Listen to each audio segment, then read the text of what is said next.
हम आप लोगों से पूछना चाहते हैं कि औरतों का मस्जिद में जाके इबादत करना जायज है या नाजायज?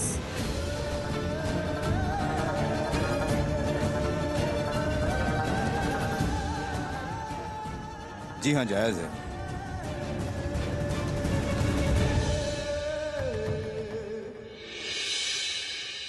पहले हम आपको अल्लाह और उसके रसूल सल्लल्लाहु अलैहि वसल्लम की एक हदीस सुनाते हैं, शायद आपको आपका जवाब मिल जाए। अल्लाह के नबी ने फरमाया, औरतों के घर में नमाज पढ़ने को पसंद फरमाया और मर्दों को मस्जिद में जाकर नमाज पढ़ने का हुक्म दिया है। ज़ारा बीवी, सही कह रहे हैं हम? ऐसे तो मर्दों को घर पे नमाज पढ़नी ही नहीं चाहिए, क्योंकि उन्हें मस्जिद में जाके नमाज पढ़ने का हुक्म है।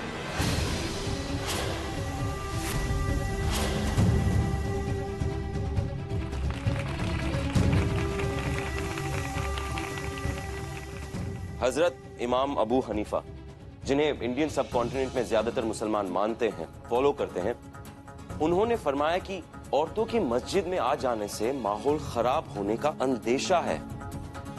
औरतों की आजादी छीनने के बजाय आप ऐसे मर्दों को मस्जिदों में आने से रोकें जो मस्जिदों का माहौल खराब करते हैं।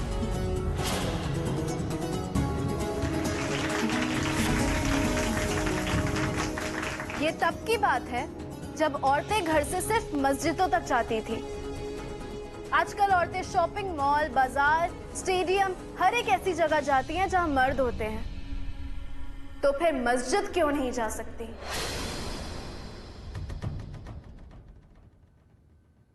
क्योंकि हमारे बुजुर्ग ऐसा ही समझते थे। अगर हमारे वही बुजुर्ग आज जिंदा होते तो हमें मस्जिदों में जाने की इजाजत जरूर देते, क्योंकि हर हाल में मस्जिद का माहौल बाजार से बेहतर होता है, जहां दुनिया की नहीं आखिरत की खरीदारी होती है।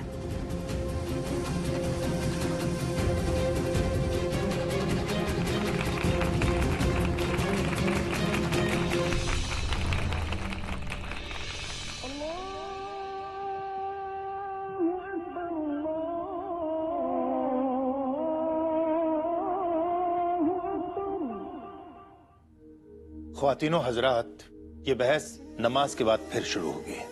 जी।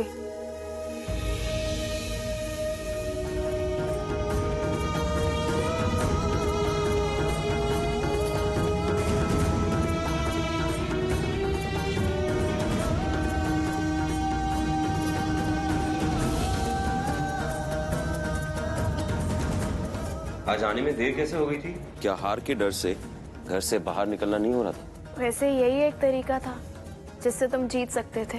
तरीके तो बहुत है ज़ारा बेगम, मगर हम ना कुछ अलग सी हस्ती, जीतना भी अपनी शर्तों पे चाहते हैं, किसी के खैरात में नहीं, अपने काबिलियत के दम पर।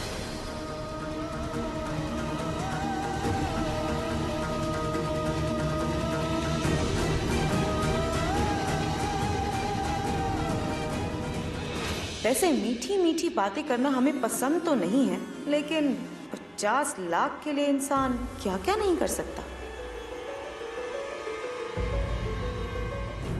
नीलोफर, यहाँ आना कैसे हुआ? अगर हम यहाँ नहीं आते तो दो इतने काबिल लोगों की बहस देखने को कैसे मिलती। वैसे मानना पड़ेगा सारा, तुम्हें और तुम्हारे हौसले को। कितना बड़ा काम कर रही हो तुम, पता है पूरे शहर में चर्चे हो रहे हैं तुम्हारे। हम ये सब चर्चाओं में रहने के लिए नहीं कर रहे हैं। खैर, अच्छा लगा कि तुम आई। चर्चे तो अभी बहुत होंगे, तुम बस इंतजार करो। नीलोफर, कहाँ खो गई? नहीं नहीं, कुछ नहीं। वो हमें वॉशरूम जाना है, तुम हमें लेकर जा सकती हो? क्यों नहीं।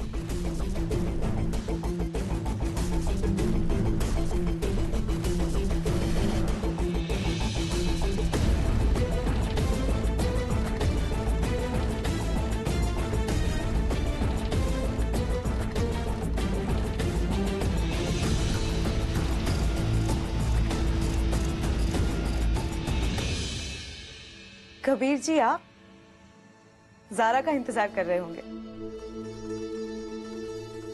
How romantic.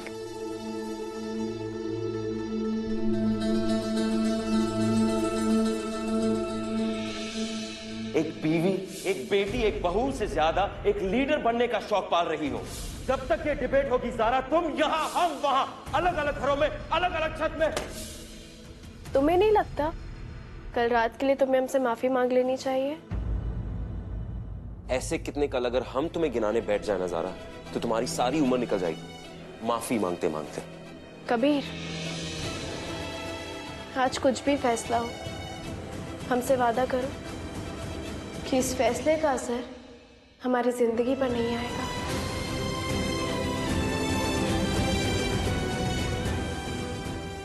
मगर ये सवाल तुम एक बार खुद अपने आप से पूछ लो, कर पाओगी ना ऐसा?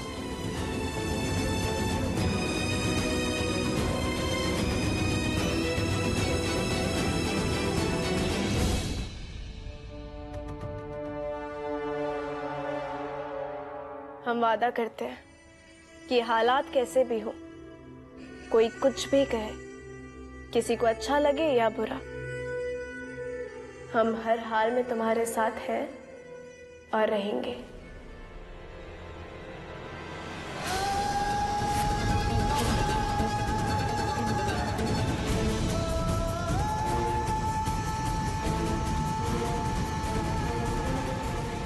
जरा हम तुम्हारे लिए दुआ करेंगे, तो तुम्हारे हक में सही होगा, अल्लाह तुम्हें वही देगा।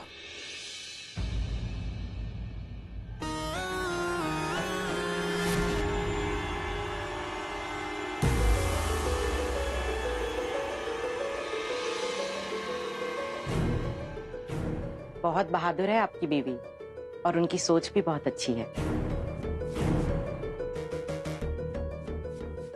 अल्लाह हाफ़िज़।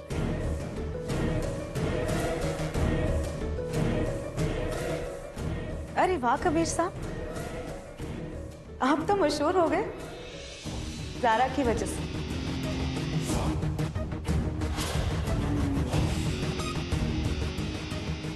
वैसे ऐसे 40-50 लोगों को साथ में रखने से कोई लीडर नहीं बनता है।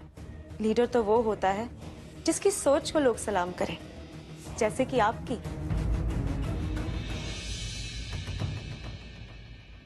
हम वॉशरूम से आते हैं। जी।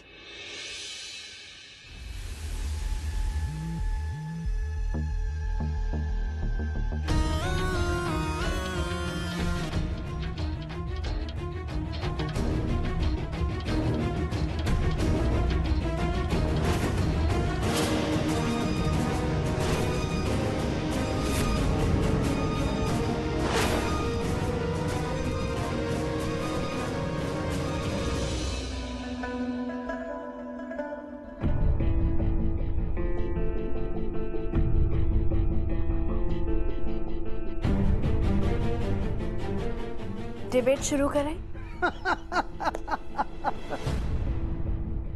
किस बात की डिबेट ज़ारा भी? इन औरतों ने तो अपना केस विड्रॉ करने का फैसला कर लिया है। क्या?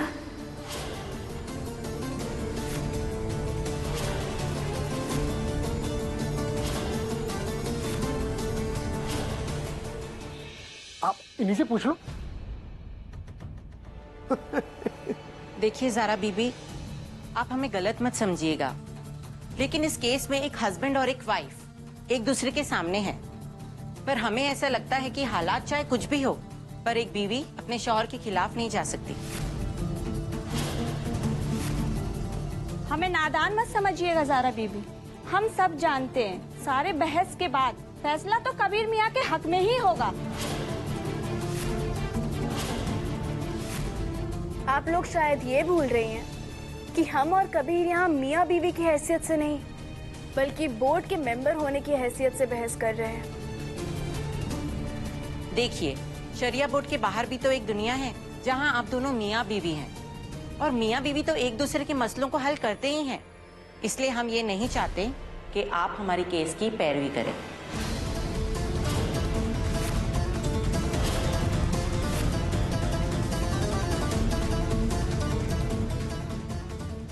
हम ये केस नहीं छोड़ सकते।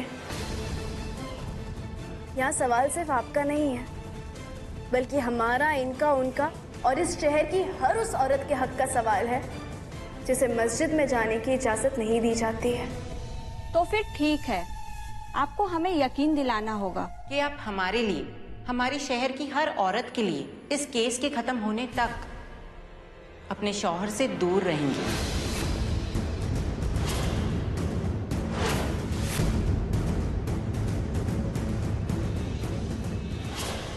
ताकि वो आपको इस केस में वर्गला ना सके।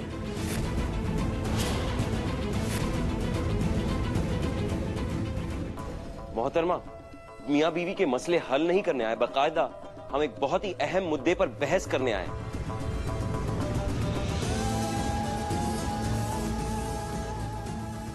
हम वादा करते हैं कि हालात कैसे भी हो, हम हर हाल में तुम्हारे साथ हैं और रहेंगे।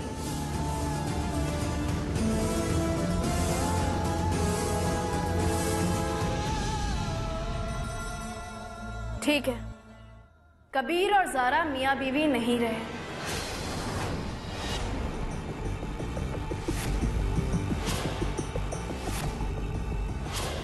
हम ये ऐलान करते हैं कि जब तक ये केस चलेगा तब तक कबीर अहमद और ज़ारा अहमद मियाँ बीवी की तरह नहीं रहेंगे।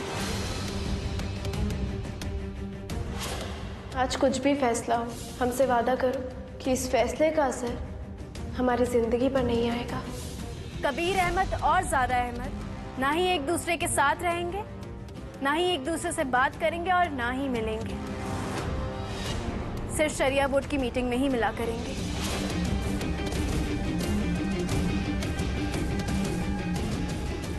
मगर हम हर हाल में ये केस लड़ेंगे, क्योंकि इस केस का फैसला ये तय करेगा कि इस शहर की औरतों को उनका हक मिलेगा या नहीं।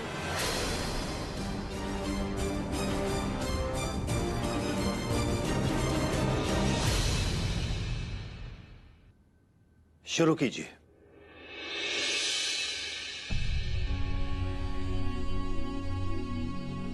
हम आप लोगों को कुछ दिखाना चाहते हैं। हिंदुस्तान भर से इतनी सारी औरतों ने दस्तखत करके शरिया बोर्ड में भेजा है। जब इतनी सारी औरतें रब की इबादत करना चाहती हैं, तो हमें एतराज क्यों है?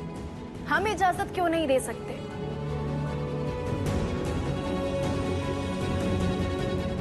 हम आप लोगों को कुछ और भी दिखाना चाहते हैं।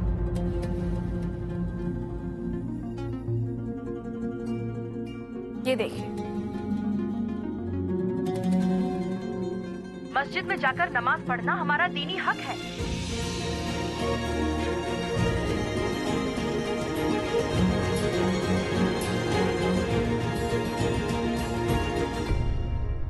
माशाल्लाह, बहुत खूब।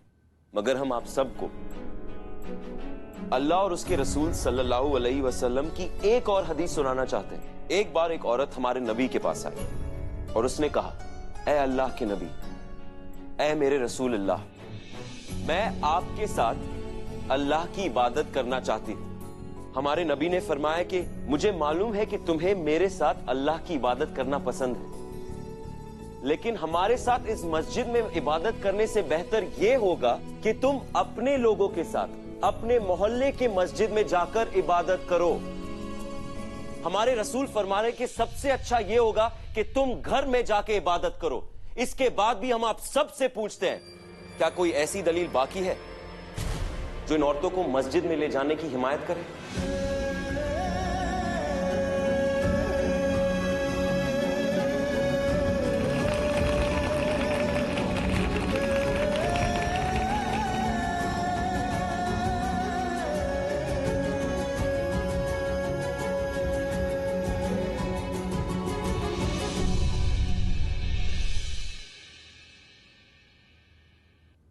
आज की ये बहस यही मुलतवी की जाती है। कल फिर यहीं से बहस शुरू होगी।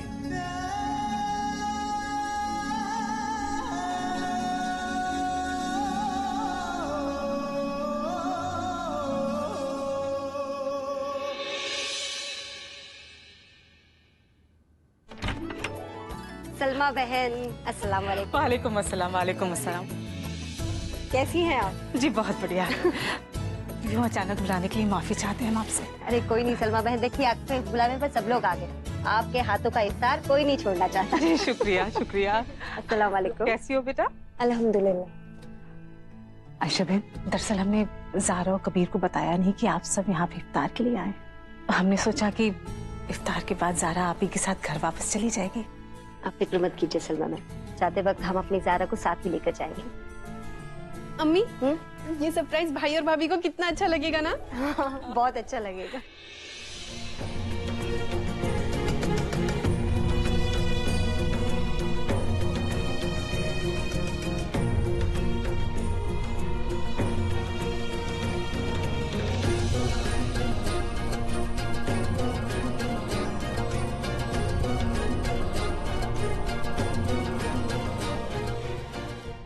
शरीयत की शान में नादान औरतें जान ले, शरीयत की शान में नादान औरतें जान ले, कबीर भाई, कबीर भाई, कबीर भाई।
अस्सलाम वालेकुम भाईजान। अस्सलाम वालेकुम। ज़ारा बेटा, हमने सोचा कि तुम्हें सरप्राइज दे दे। वैसे कबीर कहाँ है ज़ारा? हाँ, दिखाई नहीं दे रहा है बेटा।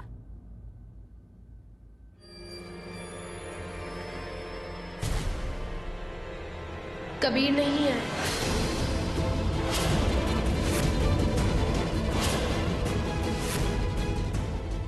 नहीं है?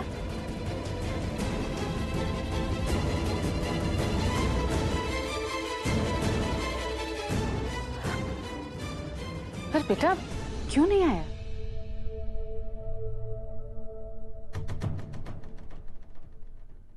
क्योंकि हमने फैसला किया है कि जब तक ये केस खत्म नहीं हो जाता तब तक हम और कबीर अलग अलग रहेंगे।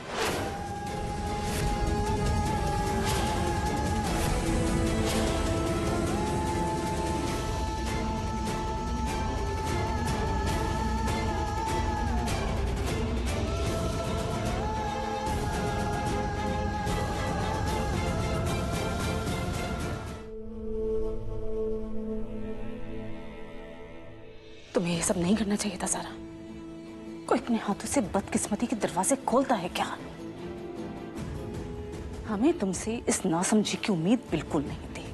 हमारे पास कोई और रास्ता नहीं था अम्मा। रास्ता था रास्ता, लेकिन शायद गलती से हमने ही उसे बंद कर दिया, क्योंकि हमने तुम्हारी बात सुन ली, अपने दिल की बात नहीं सुनी। ना ही हम तुम्हारे कमरे का दरवाजा खोलते, ना तुम शरिया बोर्ड जाती, और ना ही ये सब कुछ होता।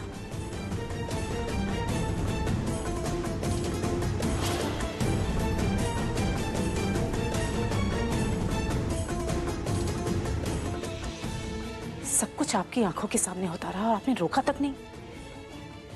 अरे हम तो कहते हैं चूल्हे बाढ़ में जाए ऐसा केस जो हमारे बच्चों के बीच दूरियां पैदा कर दे, उन्हें एक दूसरे से जुदा कर दे। आप समझने की कोशिश क्यों नहीं कर रही हैं बेगम?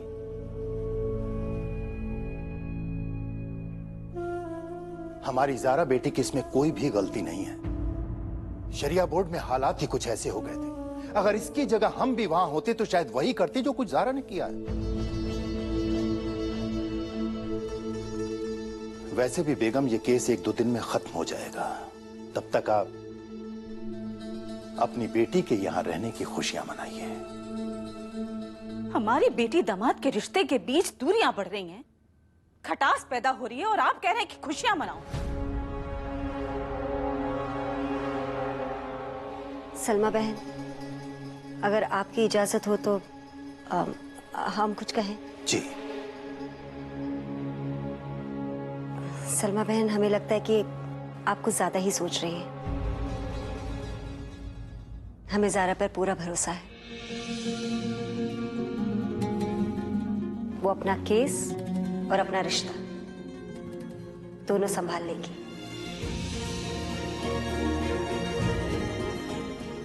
है ना?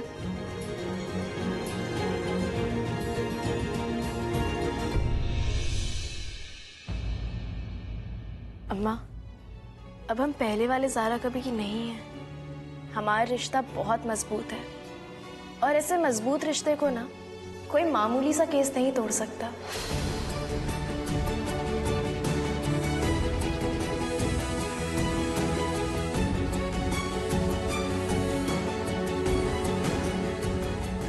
या अल्लाह, हमारे और कबीर के रिश्ते की हिफाजत करना